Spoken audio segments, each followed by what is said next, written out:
Blian in íag dómh Ístú Céime Olingt, bhí Muineachán sa tóir ardú Céime go rainge héin. Ina going a bhí an Dún, fearn greibh gá chuile tura éigen le Ístú Céime go rainge trí a cheachant. Bhí Conla Martin ag Dún Óst an Chaidan seo. Hían. Is nefrúid catchestea, ag a ré teir agus muid seolta an seo ag Glenáis. Murdoch a bhí a stíl am a carvalach. Lewin san cluthe. Bannigan ag teach frísin ar Jesh fáin a scór. Lewin san cluthe. Cool! Gira home túsin sin. Bannigan frís Larna Parka an spás a gascol suas. Agus Bannigan a chríchnig go slackwar tífa stíd an céad couple of second an cluthe. Gira home caihuastea agus í ag janta aige. Dún agus ag teach má leis rís go Macavai agus an ish. Jesh ar an citág ag teach the agus sin curtha is teag. Everin agus de Eugene Brannigan on. Eugene.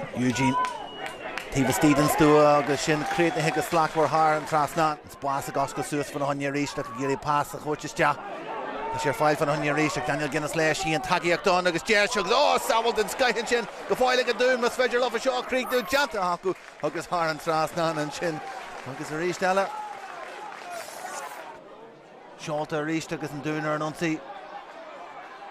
Janta go hínta han sin a winch agus éalú am a has teacht hart agus a lúbh hart an sin tá Macavai agus sin seoltas deaige agus an cion sin is tí agus thar tras ná began ag sláinú an cinna fada Larna Parka buinte céal atá O'Hanlon a ríiste eile ag chumach an tosaí inis pasí an tugad a Garland Jesh Garland Badger Jesh Garland Garland Hey, goal free, ag Slarnú ag tuitim an talamh coscar leis agus cúlíonnta ag David Garland ag brúfrís Larna Parka agus críochíonnta agus an ish. Muineachán díreach ar ais sin cluthe. McBennett an ish ag tiontú amach an sin go Bannigan. Tá go leor hartfan stú a ríiste acu duine agus sin na Desi Ward bhfuil na cos aige fan a honne tóirt faoi bhfuil sé fada bhfuil sé go leor.